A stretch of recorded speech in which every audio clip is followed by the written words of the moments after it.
So last video में हमने देखा था कि what's the difference between mental health and mental illness. So we just carry forward our series on mental health. और आज मैं आपको बताना चाहूँगी कि what is the impact of our surrounding और आवर एनवायरनमेंट. जहाँ हम रह रहे हैं, जिस तरह के वातावरण में रह रहे हैं, जिस तरह के लोगों के बीच हम रह रहे हैं, उसका हमारे मेंटल हेल्थ पे किस तरह का प्रभाव पड़ता है या असर होता है. So it can be both ways, positive and negative effects are there. कुछ एनवायरनमेंट ऐसे होते हैं जो बहुत सेफ होते हैं, जो बहुत कंफर्टेबल होते हैं, जिनका एक्सेस बहुत नेचुरल होता है. तो ये क्या करते हैं ना कि ये स्ट्रेस रिड्यूस करते हैं, हमारी मूड की क्वालिटी को इम्प्रूव करते हैं और हमारा जो वेलबींग होता है उसे इन्हांस करते हैं. इसके और भी बहुत सारे पॉजिटिव एस्पेक्ट्स होते हैं when we go in a deeper.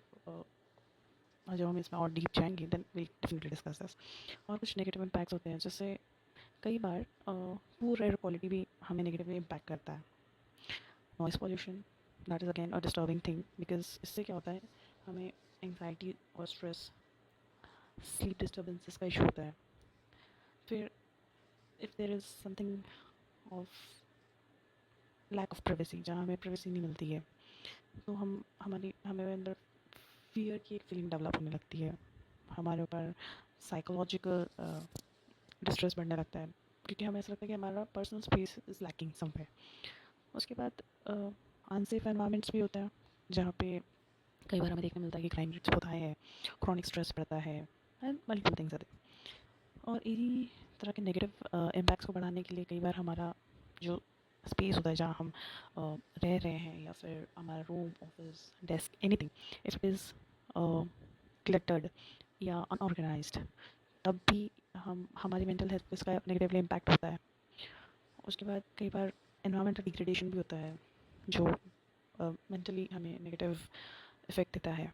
And last but not the least, it's toxic relationships. Yes, ऐसे तो I guess everyone can relate. So while coming back to this, these were some impacts of our surrounding that affect us mentally as well as emotionally, physically, both positively and negatively. सो ये जो भी हमारे ऊपर जो impacts होते हैं, इनका जो रिलेशन है that starts from our childhood itself, और ये कंटिन्यू होता है हमारे अडल्टहुड तक and then it's continued for ever. तो बचपन में क्या होता है ना, देयर आर बच्चे यूजुअली इमोशनली डेवलपमेंट में होते हैं, मेंटल डेवलपमेंट में होते हैं. There are so many phases they are going to, they're learning new things, इतना कुछ चल रहा होता है उनके साथ. तो यहाँ पे जो भी सराउंडिंग में उनके लोग होते हैं, they should try and help that child to maintain a healthy and positive mental health. Because क्या है ना, ये जो चीज़ होती है मेंटल हेल्थ, ये उसकी पूरे लाइफ लॉन्ग, उसकी फिजिकल पर्सनालिटी, उसकी मेंटल पर्सनालिटी, उसकी emotional personality, everything is being impacted by the way you treat a child और the way you give the child environment. ऐसा होता है ना, कई बार होता है, it happen to me too, कि हम कब किसी के साथ बैठते हैं, whoever it is, जिसके साथ हम बहुत क्लोज फील करते हैं, हम अपनी चाइल्डहुड की बातें बताते हैं. सम थिंग्स दैट मेरे डैड तो बहुत स्ट्रिक्ट थे, मेरे पेरेंट्स बहुत स्ट्रिक्ट थे, my we were not allowed to do this, we were not allowed to do that. Because वो कहीं ना कहीं साइकोलॉजिकली ये चीज़ उनके बच्चों के दिमाग में बैठ चुकी होती है, ट्रॉमाटाइज हो जाता है बच्चा इन चीज़ों से. और इसके अपार्ट भी कई चीज़ें होती हैं. इसलिए कि आजकल जो लोग कहते हैं कि बच्चों को खुला छोड़ देना चाहिए for at least 5 to 6 years, I guess that's not wrong, but yeah, I'm not saying it's entirely correct also. क्योंकि यही एक ऐसी एज होती है जहाँ पे बच्चा नई चीज़ सीख भी रहा होता है, उसमें डेवलपमेंट्स भी हो रहे हैं, and we don't want him to suffer for his life long things. So अब यहाँ पे हमें उसे कैसे मैनेज करना है is the thing. Firstly, give that child a happy and healthy environment.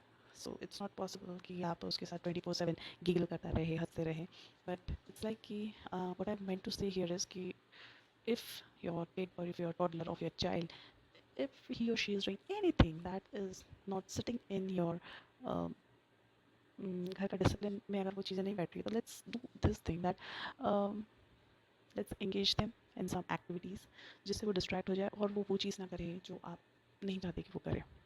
Just in case, I'll tell you an example of my daughter itself. That a day was there. I was sitting and I wanted to do some painting work. I literally wanted to do that. So she was interrupting me, वो मुझे नहीं करने दे रही थी, she was not allowing me to do that. So what I did was, I gave her drawing book. I gave her a set of paints and I told her to sit next to me and try to copy me. So इससे दो चीज़ हो गई. I got my freedom to do my thing my way, and she also got engaged into some activity जिससे वो मुझे disturb करना उसने बंद कर दिया. यहाँ ना मैंने उसे मारा ना मैंने उसे डांटा, but I try to find out some other way and she was enjoying that. तो इससे ये हो गया कि मैंने उसे डिसिप्लिन में रह के उसको, I allowed her to do something and she allowed me to do my thing. So this is what I meant to say. So that's all for this video. Thank you and see you soon with another series on mental health. Bye bye.